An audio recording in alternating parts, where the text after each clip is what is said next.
Overall इसके लिए एक शख्स दोषी है और उस शख्स का नाम है इस देश का पथ परिवहन मंत्री नितिन गडकरी। वो आदमी दोषी है।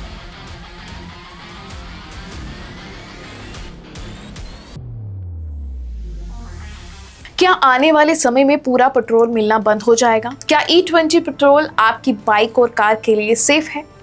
और आखिर गवर्नमेंट इसे इतनी तेजी से क्यों बढ़ावा दे रही है? इस बीच मनीष कश्यप ने E20 पेट्रोल को लेकर यूनियन मिनिस्टर नितिन गडकरी के दावों पर सवाल उठाए, जिसके बाद सोशल मीडिया पर नई बहस शुरू हो गई है।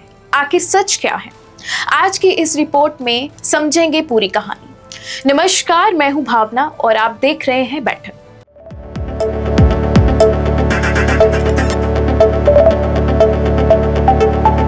इन दिनों E20 पेट्रोल को लेकर पूरे देश में काफी चर्चा हो रही है। इसी बीच यूट्यूबर मनीष कश्यप का एक वीडियो भी तेजी से वायरल हुआ। इस वीडियो में उन्होंने यूनियन मिनिस्टर नितिन गडकरी से सवाल पूछते हुए कहा कि अगर एथनॉल इतना अच्छा है तो लोगों की गाड़ियों को लेकर इतनी चिंता क्यों सामने आ रही है। उन्होंने ये भी कहा कि मैं बिहार से हूं, पीछे नहीं हटूंगा। इस बयान के बाद सोशल मीडिया पर बहस और तेज हो गई। लेकिन सवाल यही है कि क्या सच में E20 पेट्रोल लोगों के लिए फायदेमंद है? गवर्नमेंट इसे क्यों बढ़ावा दे रही है और क्या इससे आपकी बाइक या कार पर कोई असर पड़ सकता है? आज की इस रिपोर्ट में हम बिना किसी पक्षपात के सिर्फ फैक्ट्स और आसान भाषा में पूरी बात समझेंगे। सबसे पहले जानते हैं कि E20 पेट्रोल आखिर होता क्या है। E20 का मतलब है ऐसा पेट्रोल जिसमें 20% इथेनॉल और 80% सामान्य पेट्रोल मिला होता है।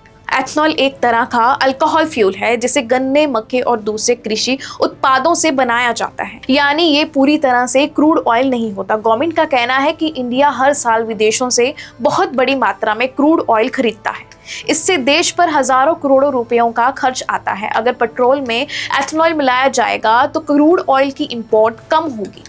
इससे फॉरेन एक्सचेंज की बचत होगी और देश धीरे धीरे एनर्जी के मामले में आत्मनिर्भर बनने की दिशा में आगे बढ़ेगा। गवर्नमेंट का एक और बड़ा तर्क है कि एथनॉल से किसानों को भी फायदा होगा, क्योंकि एथनॉल बनाने के लिए शुगरकेन और मेज जैसे फसलों की जरूरत होती है। इससे किसानों की फसल की मांग बढ़ सकती है और उनकी आय में भी बढ़ोतरी हो सकती है। साथ ही ये भी कहा जा रहा है कि एथनॉल जलने पर सामान्य पेट्रोल की तुलना में कम कार्बन एमिशन करता है, यानी इससे पोल्यूशन कम हो सकता है और इन्वायरमेंट को भी फायदा मिल सकता है। यही वजह है कि पिछले कुछ वर्षों में पूरे देश में E20 पेट्रोल को धीरे धीरे लागू किया जा रहा है। कई पेट्रोल पंप पर अब E20 फ्यूल मिलने भी लगा है।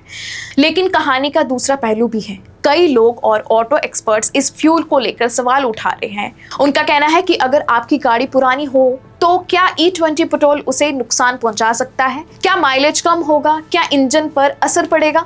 अब बात करते हैं उन सवालों की जो आम लोगों के मन में सबसे ज्यादा है। सबसे बड़ा सवाल है कि क्या E20 पेट्रोल हर व्हीकल के लिए सुरक्षित है? एक्सपर्ट्स का कहना है कि अगर आपकी बाइक या कार नई है और कंपनी ने उसे E20 कंपैटिबल बताया है तो सामान्य तौर पर कोई बड़ी परेशानी नहीं होनी चाहिए। लेकिन अगर व्हीकल काफी पुराना है तो कुछ मामलों में सावधानियां बरतने की सलाह दी जाती है। दरअसल एथनॉल की कुछ अलग प्रॉपर्टीज होती हैं। ये सामान्य पेट्रोल की तुलना में ज्यादा मॉइस्चर खींच सकता है। कुछ पुराने इंजन और रबर पार्ट्स लंबे समय तक एथनॉल वाले फ्यूल के लिए डिजाइन नहीं किए गए थे। इसलिए कई लोगों की चिंता रहती है कि कहीं इससे फ्यूल सिस्टम या इंजन पर असर ना पड़े। हालांकि अलग अलग कंपनीज अपने व्हीकल के बारे में अलग सलाह देती हैं। इसीलिए सबसे जरूरी बात यही है कि अपनी कार या बाइक की यूजर मैनुअल जरूरी देखें। अगर उसमें E20 कंपैटिबल लिखा है तो उसे इस्तेमाल करना सुरक्षित माना जाता है। अब बात करते हैं माइलेज की। कई लोगों का कहना है कि E20 पेट्रोल डालने के बाद माइलेज थोड़ा कम हो जाता है।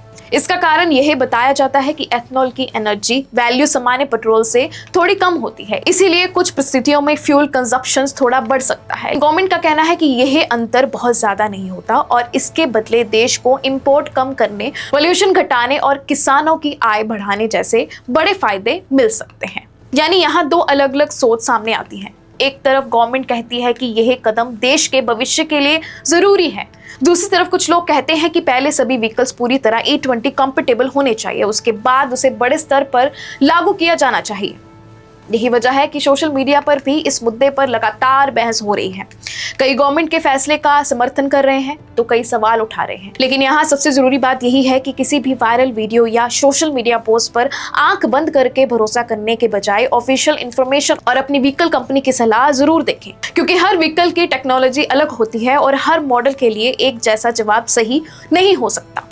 अब सबसे बड़ा सवाल बचता है कि क्या आने वाले समय में हमें शुद्ध पेट्रोल मिलना बंद हो जाएगा और क्या भविष्य पूरी तरह एथनॉल ब्लेंड फ्यूल का होगा? क्या भविष्य में केवल E20 पेट्रोल ही मिलेगा? गवर्नमेंट का लक्ष्य है कि आने वाले समय में एथनॉल ब्लेंडिंग को और बढ़ाया जाए, लेकिन इसका मतलब ये नहीं है कि रातों रात पूरे देश में केवल E20 फ्यूल ही उपलब्ध होगा। ये बदलाव धीरे धीरे किया जा रहा है ताकि ऑयल कंपनीज, व्हीकल मैन्युफैक्चरर्स और आम लोग सभी इसके लिए तैयार हो सके। ऑटो इंडस्ट्री भी लगातार ऐसे नए इंजन बना रही है जो E20 फ्यूल के साथ बेहतर तरीके से काम कर सके। यानी आने वाले समय में नई गाड़ियों में इस टेक्नोलॉजी को और मजबूत किया जाएगा। लेकिन इसका मतलब ये नहीं है कि लोगों के सवाल खत्म हो गए हैं। आज भी कई लोग पूछ रहे हैं कि अगर उनकी बाइक या कार पुरानी है तो उन्हें क्या करना चाहिए। ऐसी स्थिति में सबसे अच्छा तरीका यही है कि व्हीकल मैन्युफैक्चरर की सलाह मानी जाए।